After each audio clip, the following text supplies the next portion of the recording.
Hey guys, welcome to my new vlog. और आज आया हूँ मैं Morjim, the little Russian village of Goa. और इस वक्त बज रहे हैं दोपहर के 2 और टेम्परेचर हो रहा है लगभग 33 डिग्री। धूप तेज़ है, बट ऐसा कोई अनकंफर्टेबल मौसम नहीं है, गर्मी नहीं है, बल्कि आज ह्यूमिडिटी भी थोड़ी कम लग रही है। हवा अच्छी चल रही है, कंफर्टेबल वेदर है। गोवा में भरी दोपहरी में भी, खिली खिली धूप में भी घूमने में मज़ा आता है। ऐसा कुछ अनकंफर्टेबल वेदर नहीं होता, गर्मी नहीं लगती। हाँ, बस जब ह्यूमिडिटी ज़्यादा होती है तब अनकंफर्टेबल लगता है।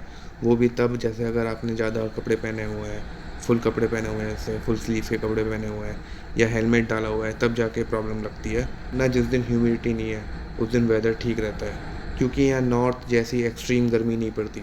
जैसे यहाँ नॉर्थ जैसी एक्सट्रीम ठंड नहीं पड़ती, वैसे ही यहाँ नॉर्थ की तरह एक्सट्रीम गर्मी भी नहीं पड़ती। यहाँ गर्मी के नाम पे सिर्फ ह्यूमिडिटी होती है, और वो बात अलग है, जिनको ह्यूमिडिटी झेलने की आदत नहीं होती उनके लिए ह्यूमिडिटी बहुत अनकंफर्टेबल होती है। और अभी दिन भर दिन ह्यूमिडिटी बढ़ती रहेगी मिड ऑफ जून तक। सबसे ज़्यादा ह्यूमिडिटी होगी मेन में और जून के पहले 15 दिन में, क्योंकि मिड ऑफ जून से बारिश स्टार्ट हो जाती है और उससे पहले बहुत ज़्यादा ह्यूमिडिटी होती है। गन्ने के जूस वाला खड़ा है, गन्ने का जूस पियेंगे।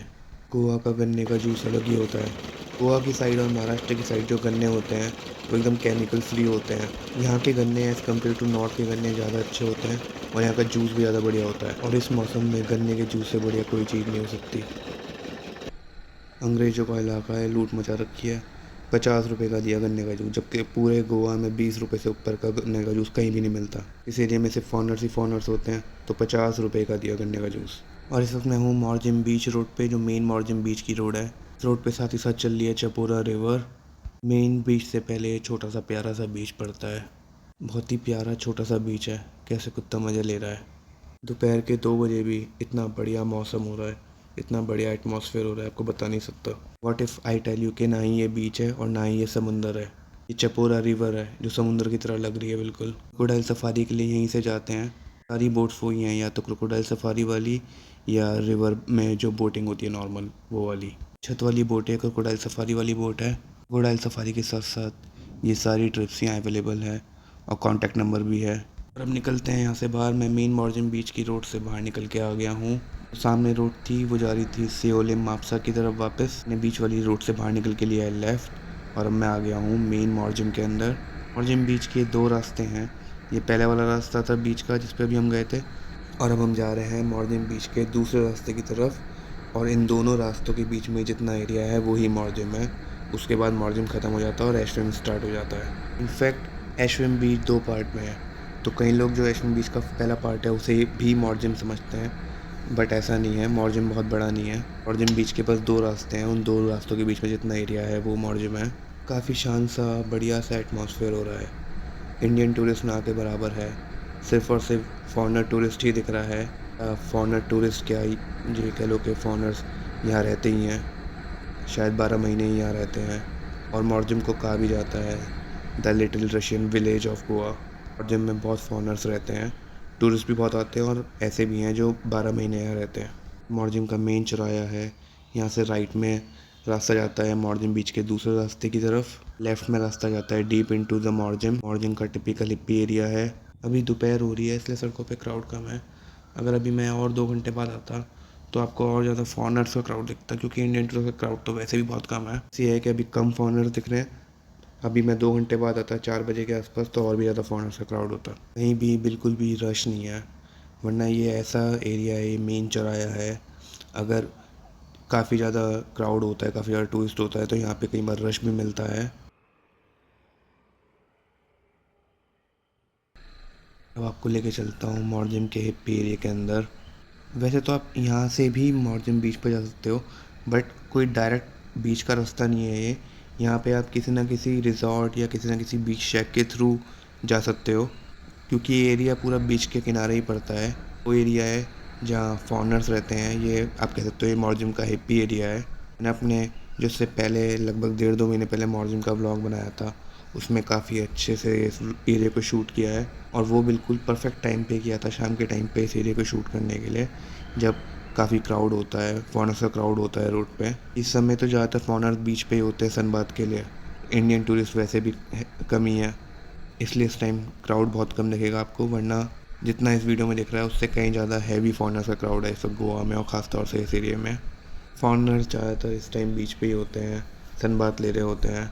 ये एरिया बहुत ही बढ़िया है, बहुत ही डिफरेंट है, एकदम अलग ही फील है यहाँ पे, एक अलग ही एनर्जी है इस एरिया की, बहुत ही स्पिरिचुअल वाइब है इस एरिया में।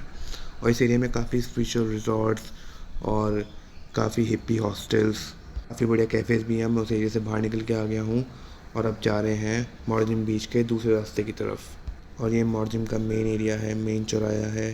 यहाँ पे आपको सब कुछ मिलेगा, बड़े बड़े restaurants, coffee shops, medical store, shopping centre, wine shop, सब कुछ मिलेगा यहाँ पे आपको।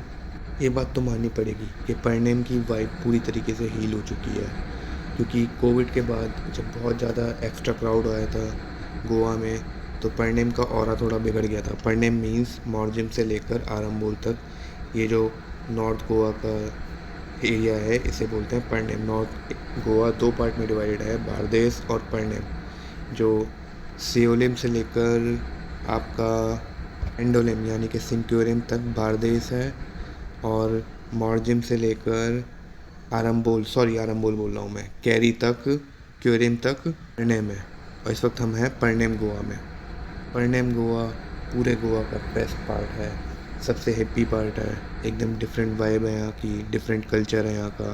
पूरा गोवा एक तरफ और परनेम गोवा एक तरफ। ये मॉर्जिम बीच के दूसरे रास्ते पे हम एंटर कर चुके हैं। लुक एट दिस गाइस, कितना खूबसूरत रास्ता है। ये भी एक ऐसा एरिया है जहाँ रहने में बहुत मज़ा आता है। यहाँ पे आपको सिंगल रूम्स भी मिल जाते हैं, हॉस्टल्स भी मिल जाते हैं, रिजॉर्ट भी मिल जाते हैं, बहुत ही सारे प्लेंटी ऑफ ऑप्शंस अवेलेबल हैं यहाँ पे। मॉर्जिम में बहुत ही बढ़िया बढ़िया छोटे छोटे रिजॉर्ट्स हैं जो कि बहुत ही बढ़िया हैं। उनका सिस्टम बहुत बढ़िया है, रूम्स बहुत बढ़िया है, खाना पीना बढ़िया है, सब कुछ बहुत बढ़िया है। आपको ऑनलाइन आराम से अवेलेबल हो जाएंगे और इस साइड रेट भी बहुत ज़्यादा नहीं है। ज़्यादातर लोग बागा चूज़ करते हैं, कलिंगुड चूज़ करते हैं स्टे करने के लिए, बट मैं रिकमेंड करूँगा कि भले आप बागा रुको या कलिंगुड रुको, बट एक आध दिन मॉर्जिम जैसी जगह भी आके रुकने का मज़ा लेना चाहिए। यही मेरी नज़रों में असली गोवा है। यहाँ जो फील है, यहाँ जो वाइब है वो डिफरेंट। मॉर्जिम बीच की सेकेंड एंट्री थी। पे जो लोग बीच पे जा रहे हैं उन्होंने स्कूटी खड़ी कर रखी हैं। साइड से थोड़ी बीच तक भी स्कूटी चल जाती है, बट बाइक लेके गलती से मत जाना, वरना टायर फट जाएगा रेत के अंदर और बहुत हालत ख़राब हो जाएगी। यहाँ सारे मॉर्जिम बीच के जितने भी प्रीमियम शेक्स हैं वो सब इस साइड ही हैं। सब एक से एक प्रीमियम शेक्स हैं, यहाँ बीच रिजॉर्ट्स हैं बहुत ही बढ़िया, बहुत ही एकदम मतलब एक से एक बीच रिजॉर्ट है यहाँ पे। जैसे ये रोड ख़त्म होगी मॉर्जिम भी ख़त्म हो जाएगा, फिर ऐशमे स्टार्ट हो जाएगा। ये रोड इतनी है जितना बीच है, क्योंकि मॉर्जिम बीच ख़त्म, मॉर्जिम ख़त्म, फिर ऐशमे स्टार्ट हो जाता है। बहुत ही बढ़िया, बहुत ही शानदार एरिया है, बहुत ही बढ़िया एटमॉस्फेयर है, बहुत ही बढ़िया फील है इस एरिया की। सो गाइस, वीडियो अच्छी लगी तो लाइक कीजिए, और आपने अभी तक चैनल सब्सक्राइब नहीं किया तो प्लीज़ कर लीजिए। इसी तरह कंटेंट लगातार आता रहेगा। Thank you so much for watching.